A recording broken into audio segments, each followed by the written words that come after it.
अभी तक आपने बैलेट पेपर और ईवीएम के जरिए मतदान किया होगा, लेकिन अब चुनाव आयोग आपको एक नई तरीके से वोटिंग कराने का अनुभव देने वाला है।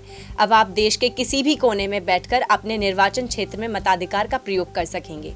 जी हां, चुनाव आयोग जल्द ही रिमोट वोटिंग की तैयारी कर रहा है, जिसमें आपको मतदान करने के लिए किसी भी प्रकार की असुविधा नहीं होगी। बता दें कि चुनाव आयोग ने व्यक्तिगत लोक शिकायत कानून और न्याय संबंधी स्थायी समिति के सामने एक पावर पॉइंट प्रेजेंटेशन दिया, जिसमें कहा गया है कि भारत में रिमोट वोटिंग शुरू करने के लिए राजनीतिक सहमति ही आगे का रास्ता है। रिमोट वोटिंग को लेकर हुई बैठक के दौरान अधिकारियों ने रिमोट वोटर की अवधारणा, रिमोट वोटर्स की अंतर्राष्ट्रीय अनुभव, भारत में वर्तमान रिमोट वोटिंग के लिए जरूरी तकनीकों को लेकर खुलकर बातचीत की।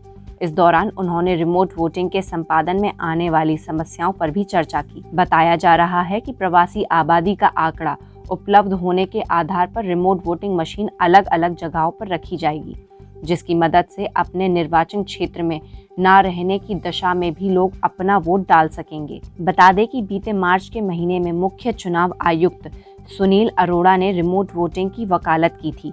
उन्होंने कहा था कि 2024 लोकसभा चुनाव से पहले रिमोट वोटिंग शुरू हो सकती है। इसके लिए चुनाव आयोग IIT मद्रास के साथ मिलकर ब्लॉकचेन टेक्नोलॉजी पर काम कर रही है। इस प्रणाली को प्रभावी बनाने के लिए एक कमेटी का भी गठन किया गया है, जिसमें चुनाव आयोग के अधिकारी समेत IIT Delhi, IIT Bombay, IIT Madras के विशेषज्ञ शामिल हैं। आपको बता दें कि रिमोट वोटिंग मशीन का मुद्दा ऐसे समय में आया है जब आयोग देश भर में प्रवासी श्रमिकों की संख्या में मैपिंग शुरू करने की योजना बना रहा है, जिससे रिमोट वोटिंग की शुरुआत के लिए रोड मैप तैयार किया जा सके। अब आयोग के अधिकारियों द्वारा सुझाए गए प्रमुख चुनावी सुधारों पर स्थायी समिति विचार कर रही है, जिसमें वोटर IIT के आधार से जोड़ना भी शामिल है। इसके अलावा झूठे हल्फनामे दाखिल करने वाले निर्वाचित प्रतिनिधियों के खिलाफ कार्रवाई की भी योजना बनाई जा रही है।